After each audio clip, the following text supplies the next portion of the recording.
जय श्री कृष्ण मित्रों आज आपको हम बताने जा रहे हैं ऋषि पंचमी की पुण्यदायिनी व्रत कथा, पूजा विधि और इसका शुभ मुहूर्त।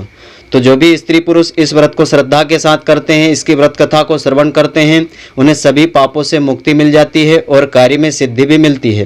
तो मित्रों, आप सभी का बहुत बहुत स्वागत है आपके अपने ही चैनल एस्ट्रो गुरुजी में। मित्रों, यदि आपने अभी तक हमारे चैनल को सब्सक्राइब यदि नहीं किया हो तो अभी सब्सक्राइब कर लें और बेल आइकन को अवश्य दबाएं, जिससे हमारे अगले आने वाले नए वीडियो की नोटिफिकेशन सबसे पहले आपके पास पहुंचे।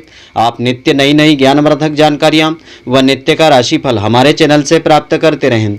तो हमारे हिंदू धर्म में ऋषि पंचमी के व्रत का विशेष महत्व होता है। मान्यता है कि जो भी व्यक्ति या स्त्री पुरुष इस व्रत को श्रद्धा के अनुसार करता है, श्रद्धा से इस व्रत के नियमों का पालन करता है, उसे समस्त पापों से मुक्ति मिल जाती है। यह व्रत मुख्य तौर से सप्त ऋषियों को समर्पित होता है।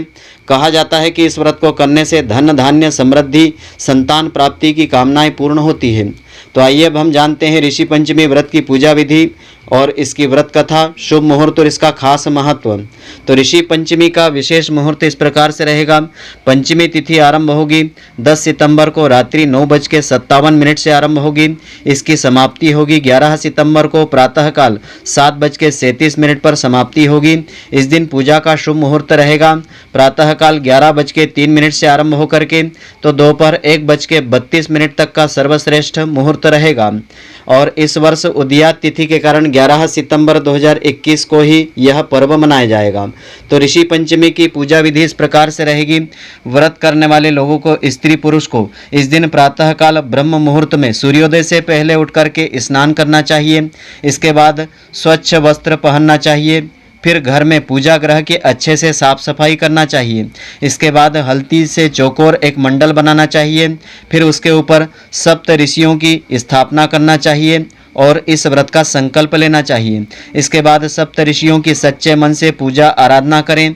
पूजा स्थल पर एक मिट्टी के कलश की स्थापना आप करें अथवा तांबे के कलश की स्थापना करें और सप्त ऋषियों के सामने शुद्ध घी का दिया जलावें, धूप अर्पित करें, गंध पुष्प नैवेद्य आदि अर्पित करें और श्रद्धापूर्वक प्रसाद वितरण करें और पुष्पांजलि अर्पित करें। और यह पुण्यदायिनी व्रत कथा अवश्य सुनें।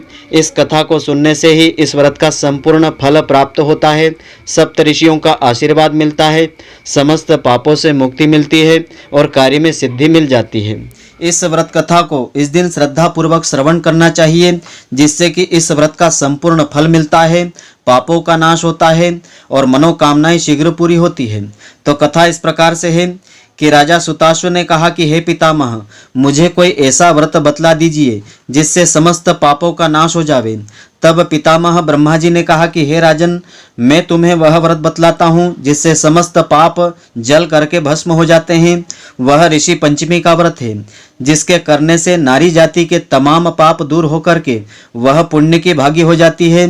तो इसके लिए तुमसे एक पुरातन कथा कहता हूँ कि विदर्भ देश में एक उत्तंक नाम के सदाचारी ब्राह्मण निवास करते थे।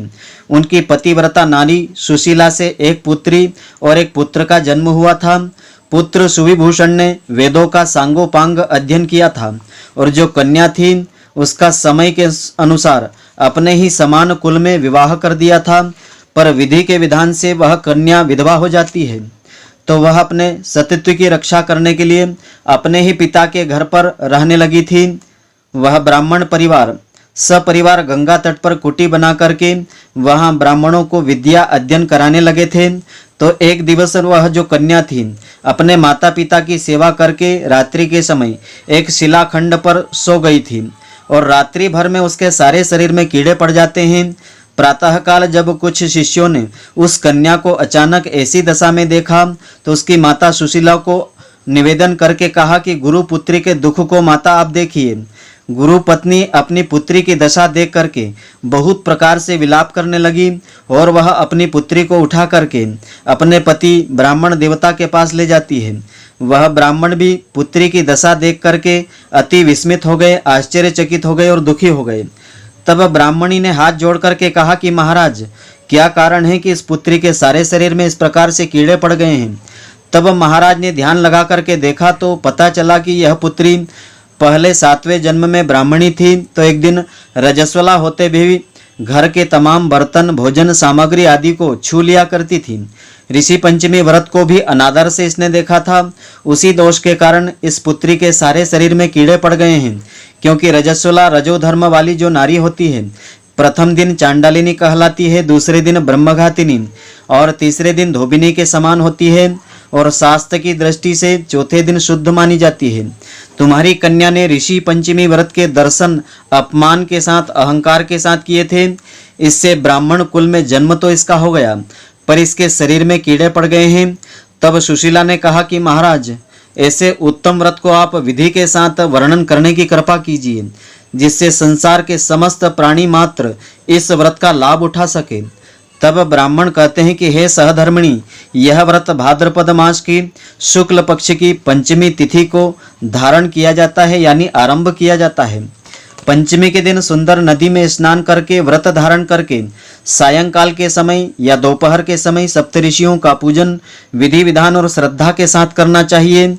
भूमि को गोबर से लीप करके उस पर अष्टदल कमल बना करके मंत्र के साथ ऋषियों की स्थापना करें, प्रार्थना करना चाहिए।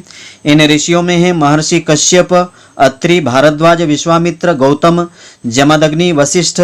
इन महर्षियों की स्थापना करके आचमन, स्नान, चंदन, फूल, दीपक, नैवेद्य, फल फूल आदि अर्पण करना चाहिए। व्रत की सफलता की कामना करना चाहिए। इस व्रत को करके उद्यापन की विधि भी करवाना चाहिए। तो चतुर्थी के दिन एक बार भोजन करें, पंचमी के दिन व्रत आरंभ करें। प्रातःकाल नदी या जलाशय में स्नान करके गोबर से लेप करके सर्वप्रथम सर्वतोभद्र मंडल चक्र बना करके उस पर कलश की स्थापना की जाती है। कलश के कंठ में नया वस्त्र बांधे पूजा सामग्री एकत्र करके अष्टदल कमल पर सप्तऋषियों की सोने की प्रतिमा को स्थापित किया जाता है।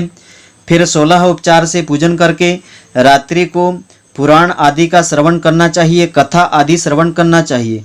फिर प्रातःकाल ब्राह्मणों को भोजन दक्षिणा देकर के संतुष्ट करना चाहिए।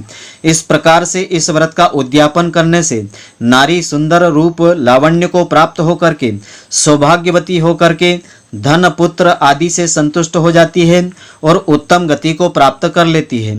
तो भविष्य पुराण के अनुसार दूसरी कथा इस प्रकार से है कि एक बार महाराज श्री कृष्ण से महाराजा युधिष्ठिर ने कहा था कि वह कौन सी पंचमी है जिसके करने से नारी जाति के दोष नष्ट हो जाते हैं और पापों का नाश हो जाता है और पुण्य को प्राप्त कर लेती है। आप मुझे संक्षेप में बताने की कृपा करें।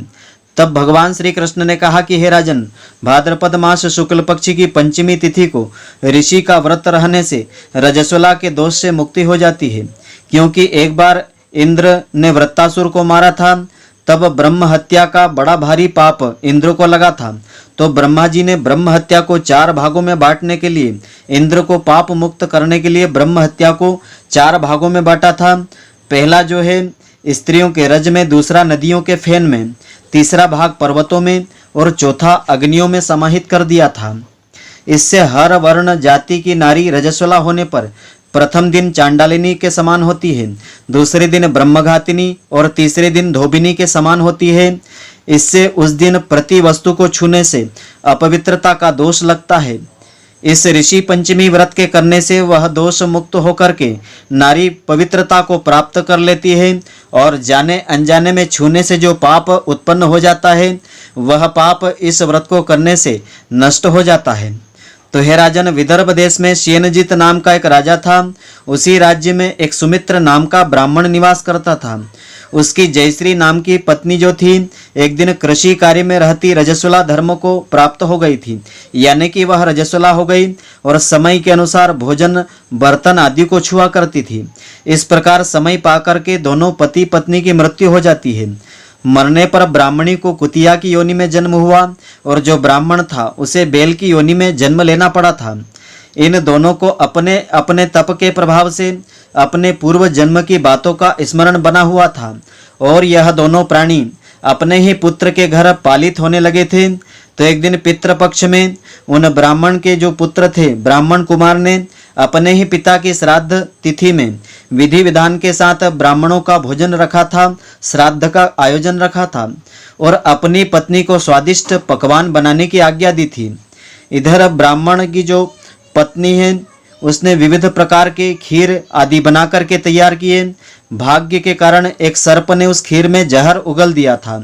तो यह सब ब्राह्मणी कुतिया जो थी, कुतिया बनी थी, वह सब देख रही थी। तो उसने मन में विचार किया कि अगर उत्तम ब्राह्मण इस खीर को खाएंगे तो मृत्यु को प्राप्त हो जाएंगे और इससे मेरे पुत्र को ब्रह्म हत्या का बड़ा ही भारी पाप लगेगा। इससे उस खीर को उस कुतिया ने जान करके झूठी कर ली। तो उस बहू ने कुतिया को इतना मारा कि उसकी कमर भी तोड़ डाली और सारी तैयार खीर को फेंक करके दूसरी खीर तैयार करी। फिर श्राद्ध किया, सभी ब्राह्मणों को भोजन करवाया। रात्रि को कुतिया ने जाकर अपने पूर्वपति बेल से दिन में होने वाली सारी घटनाएं बताई। तो वह जो बेल बना हुआ उसका पति था, वह कहता है कि हे प्रिय, तुम्हारे ही पाप कर्म के कारण आज मुझे बेल की योनि में जन्म लेना पड़ा है। आज मेरे पुत्र ने दिन भर मुझे भूखे के मुख को बांध करके खेत में जोता है, अभी तक एक मुट्ठी घास भी नहीं डाली है। यह सारी बातें छुपा हुआ उनका जो बालक ब्राह्मण था वह सुन रहा था, जिससे वह बड़ा ही दुखी हुआ और अपने माता पिता दोनों को भोजन दे करके वह एक निर्जन वन में चला जाता है। उधर वहां ऋषियों को दंडवत प्रणाम करके उसने पूछा कि हे महाराज, मेरे माता पिता कुतिया व बेल की योनि में जन्मे हैं, वह किस प्रकार इस योनि से छुटकारा पा सकेंगे। तो उन ऋषियों ने बताया कि तुम्हारे माता पिता ने रजो धर्म दोष से कुतिया और बेल की योनि में जन्म पाया है। इससे तुम घर जाकर के विधि विधान के साथ उत्तम ऋषि पंचमी के व्रत को करके उस व्रत का फल अपने माता पिता को समर्पण कर देना, जिससे वे दोनों इस योनि से मुक्त होकर के स्वर्ग लोक को प्राप्त कर लेंगे। तो मुनियों से विधि सुनकर के ब्राह्मण पुत्र ने अपने घर आकर के विधि विधान के साथ सब प्रकार का अन्न इकट्ठा किया और भाद्रपद मास शुक्ल पक्ष की ऋषि पंचमी का यह व्रत श्रद्धा पूर्वक किया और श्रद्धा से इस व्रत का फल अपने माता पिता को समर्पित कर दिया। उसी व्रत के प्रभाव से वे दोनों इस क्रूर योनि से छूट करके दिव्य देव के विमान में बैठ करके स्वर्ग लोक को चले गए। तो हे राजन, जो नारी इस व्रत को विधि और श्रद्धा के साथ करती है और श्रद्धा के साथ सप्त ऋषियों का पूजन करती है, वह नारी भयंकर रजस्वला दोष से छूट करके शीघ्र ही धन, पुत्र, पौत्र, सौभाग्य और रूप को प्राप्त कर लेती है। इस व्रत को करना नारी जाति का मुख्य कर्तव्य है। इससे तन, मन आदि के दोष नष्ट हो जाते हैं। जो फल सभी तीर्थों को करने से मिलता है और अन्य प्रकार के व्रतों को करने से प्राप्त होता है, वह फल इसी व्रत से अनायास ही नारी जाति को प्राप्त हो जाता है। तो हे युधिष्ठिर महाराज, इस व्रत का ऐसा ही महत्व है। बोलिए सप्तऋषि भगवान की जय। तो मित्रों, आशा करता हूँ कि आपको हमारी यह ज्ञानवर्धक जानकारी पसंद आई होगी। यदि आपको पसंद आई हो तो आप हमारे वीडियो को लाइक व शेयर अवश्य करें। धन्यवाद। जय श्री कृष्ण मित्रों, फिर मिलेंगे।